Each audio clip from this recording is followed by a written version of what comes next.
Fala pessoal, tudo bem com vocês? Bora atualizar as notícias do Timão e falar dos reforços de Dorival Júnior. Será que a diretoria está se mexendo? Bom, Mantuan e Pedrinho estão na pauta. Eu vou te falar também sobre desfalques já confirmados para o Majestoso. Mas tem gente voltando também. Chega mais, eu sou o Chico Garcia, inscreva-se no canal e vamos juntos.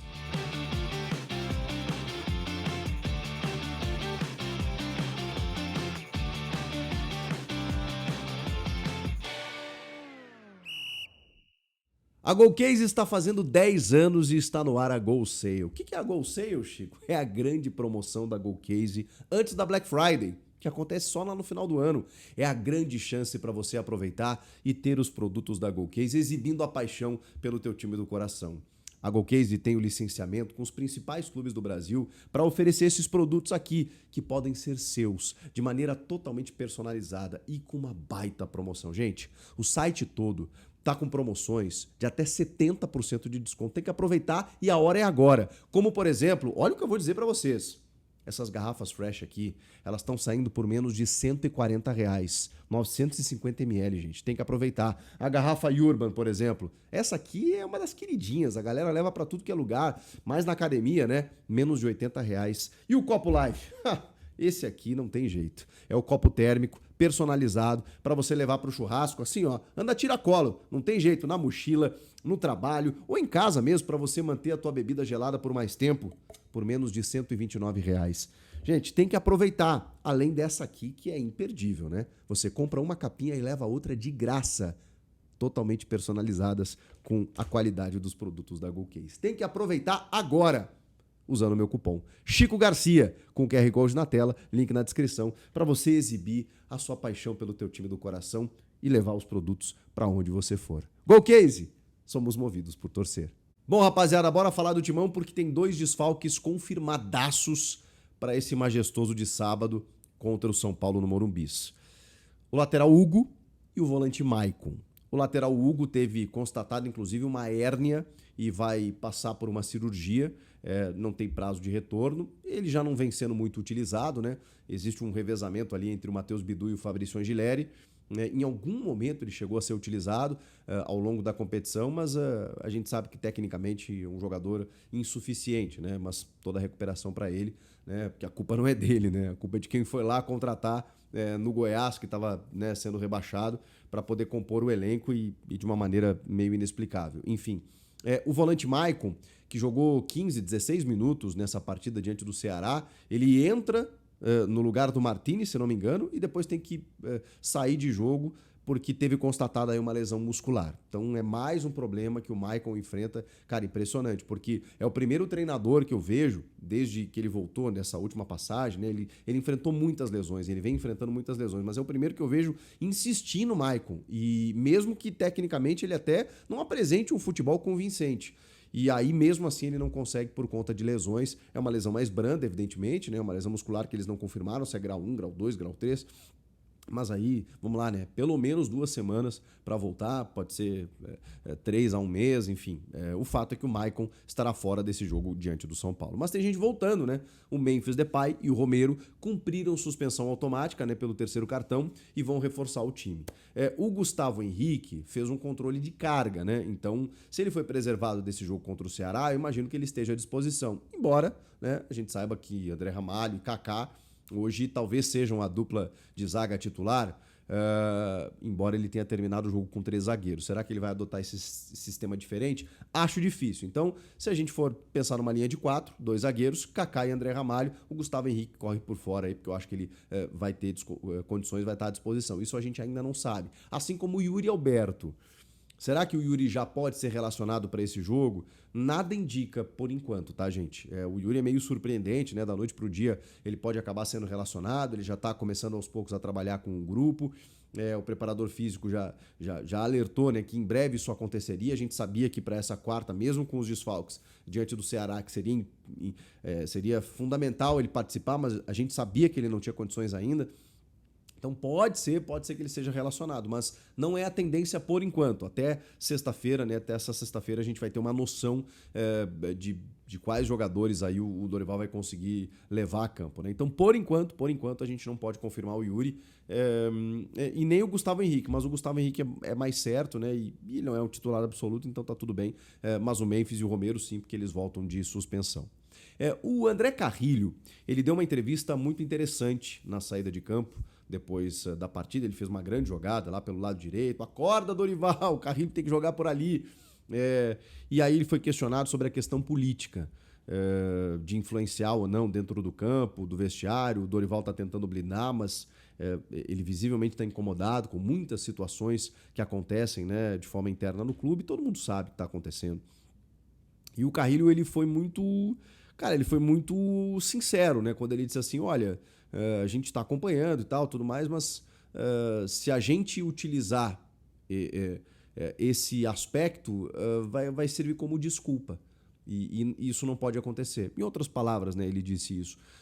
O André Carrillo entende que, assim, o clube está vivendo essa turbulência política e a Assembleia Geral, né, para recondução ou não do Augusto, para confirmação ou não do impeachment, acontece dia 9 de agosto. A gente está chegando lá, né? Mais uns 20 dias aí para acontecer essa Assembleia. E o bastidor do clube ferve, né?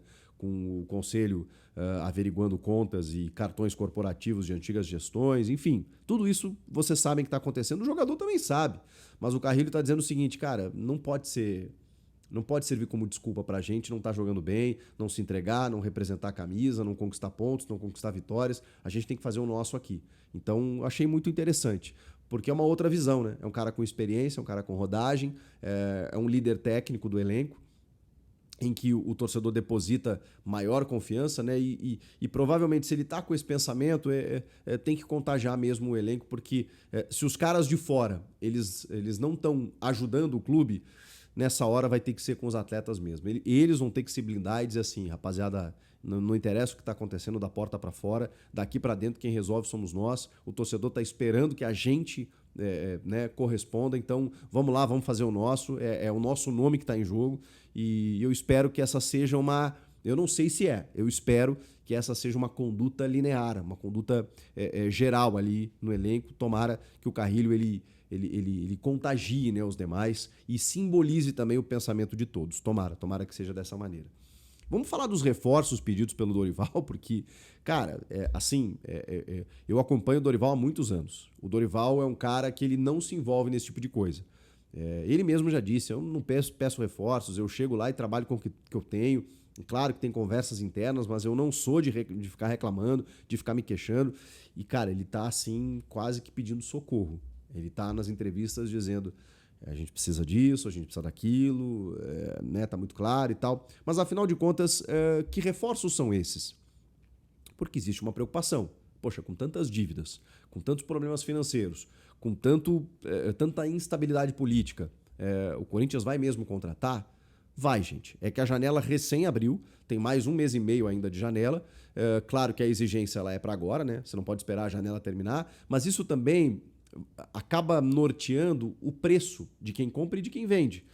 Muitas vezes lá no último dia da janela, meio que no desespero, você consegue preços mais baratos. Né? Quando você meio que, né, se antecipa, às vezes você paga um preço mais caro. Então tudo isso tem que ser visto aí por quem rege o mercado, né? Por quem controla o mercado, no caso o diretor executivo do Corinthians, o Fabinho Soldado. Então ele está atrás de jogadores pedidos pelo Dorival. Eu estava ouvindo hoje o Marco Belo do Meu Timão, da Rádio Transamérica, e ele estava falando que esses 4 reforços eles envolvem 2 meias e 2 atacantes. E me chama a atenção, né? Porque, você perdeu o Igor Coronado, né? Atacantes, eu acho que o Corinthians precisa, cara, tá muito claro, né? O ataque contra o Ceará foi Thales Magno e Guinegão. Um menino da base e um jogador contestado. Ok, venceu e ainda com o gol de um deles, né? No caso do Thales Magno. Mas assim, o Héctor Hernandes nem foi utilizado. O menino se esforçou e tal, né? Mas não pode ser a solução nesse momento. Ele pode ser uma alternativa interessante para buscar o seu espaço. E de resto, né? Você tem 2 jogadores suspensos, um machucado, pronto. Aí você não tinha praticamente ataque para levar para campo. E precisa de jogadores que resolvam, né? Resolvam o teu problema. Então, no ataque precisa especialmente esse cara de lado, né? De velocidade, de drible, que o Corinthians não tem. E no meio saiu o Coronado e acho que precisa realmente de um substituto ali para o Rodrigo Garro. Mais um me chama a atenção, mas é porque o Corinthians tem muitos volantes, né? Aí eu tô tentando entender aqui. Ele entende o Bidon como um meia, por exemplo, o que eu já não acho. Acho que ele é um volante construtor. Mas ele tem Raniel, Charles, o Alex Santana até foi pro Grêmio, tem o Rian, ele realmente tem muitos volantes. E ele quer um jogador mais articulador. E, cara, essa função é tão rara. Não é todo dia que você acha um Rodrigo Garro, né? Até porque eles custam caro. E você tem que buscar muitas vezes no mercado estrangeiro. Agora, na ausência do Garro, né? Hoje o Corinthians não tem muito o que fazer. Enfim, são esses os reforços que o Corinthians está atrás. E sobre isso, o Samir Carvalho, né, do Portal UOL e também do Café do Setorista, noticiou que o clube fez sondagens para obter por empréstimo tanto o Gustavo Mantuan, que é aquele atacante que, poxa, estava num bom momento, né, com o Vitor Pereira antes de ser negociado com o Zenit da Rússia, e está tentando, né, viabilizar esse empréstimo, né, conta com a vontade do atleta, voltar para o Brasil, radar de seleção, aquela coisa toda, né, aquele convencimento, até para você sair do futebol da Rússia, né, gente? A Rússia não está nas competições da FIFA, a gente sabe, inverno rigoroso, ninguém te vê por lá, os caras oferecem uma baita grana, né? Por isso que levaram Luiz Henrique do Botafogo, o Gerson do Flamengo recentemente, porque, cara, eles têm que pagar mais, né? E o Mantua tá bem lá e tudo mais, tem contrato até 2027, mas, né, sempre aquele bons olhos de voltar para o clube do coração, render aquilo que ele não conseguiu, não teve tempo de render naquela época, e é um jogador realmente de uma característica muito interessante. Ele tem... o Mantua tá com 24 anos, pô, tá numa idade ótima, ele é o cara do drible, é o cara da velocidade, é o cara do 1 contra 1, repito, tava num bom momento quando saiu, puta, esse seria fantástico se o Corinthians conseguisse trazer. Não é fácil, não é tão simples assim. Mais difícil ainda é a outra tentativa, mas essa me surpreende muito, tá? A gente tá falando do Pedrinho, Pedrinho do Shakhtar, que teve recentemente aqui no Atlético Mineiro e não conseguiu jogar, jogou muito pouco. O Pedrinho, ele... Bom, você sabe, né? Foi, acho que é a maior venda da história do clube. Não sei se alguém superou, porque teve uma questão de conversão de câmbio, né? Que mudou de quando ele foi vendido para quando o Corinthians recebeu, né? Mas a gente está falando aí de 20 milhões de euros quando ele foi vendido. Na época, 100 milhões, mas depois passou esse valor, né? 120 milhões de reais. Foi uma baita venda para o Benfica. E aí depois de Portugal, depois ele foi para o Shakhtar. O Will Dantas, né, que é o empresário dele, né, super performático, né, um cara muito engraçado, até já conversei com o Will algumas vezes. Todo mundo conhece o Will Dantas, né, que é o empresário do Pedrinho. E o Pedrinho, cara, assim, um jogador que surgiu bem, né, eu lembro muito de acompanhar o surgimento dele numa copinha. Ele foi muito bem naquela copinha de 2017, mas, cara, a gente tá falando isso de 8 anos já, que loucura. E ele foi vendido muito bem, isso é inegável. É titular do Shakhtar. Então o Shakhtar não quer liberar, seria o mesmo molde, né, empréstimo e tudo mais. Mas eu confesso para vocês que, bom, eu não tenho acompanhado tanto o Pedrinho no Shakhtar. Eu sei que ele é titular lá e fez muitos jogos na temporada passada. Mesmo assim, tem pouca participação em gols, tá? Ele tem mais de 30 partidas e tem 1 gol e 4 assistências, uma coisa assim. Mas no Galo, cara, onde a gente pode acompanhar ele mais de perto, é um jogador que tem uma boa finalização, ganhou massa muscular, tem alguma qualidade técnica, mas eu confesso para vocês que eu não me empolgo. Pode ser que ele tenha amadurecido, evoluído e tal, e daqui a pouco, voltando aqui, possa render mais, mas no Galo, que foi a amostragem mais recente, ele não rendeu, e tá lá no Shakhtar, né, que o Shakhtar não quer liberar. Então, assim, esse é mais difícil, pela informação do Samir. E o Mantuan, cara, o Mantuan depende de convencimento dos russos, né? O Corinthians tem uma boa relação com os caras, né? Conseguiu lá, inclusive o Mantuan fez parte da negociação, né? Para obter 50% do Yuri Alberto, né? Teve outros jogadores envolvidos, né? O Pedro, da base, aquela coisa toda, enfim. Vamos aguardar. São movimentos ainda muito pequenos, né? Muito tímidos do Corinthians. O Dorival tá pedindo socorro nas entrevistas, o time tá pedindo socorro, o torcedor tá pedindo socorro. Então, Fabinho Soldado, vamos se mexer. Eu sei que a dificuldade tá grande em relação à grana, né? Os caras têm que vir livre de custos, aquela história. Eu não tenho dinheiro, mas eu quero. Então vem de graça. Vai da criatividade, da habilidade do dirigente nesse momento, porque o Corinthians precisa. Comenta aqui, inscreva-se no canal e eu volto na próxima. Tchau, pessoal!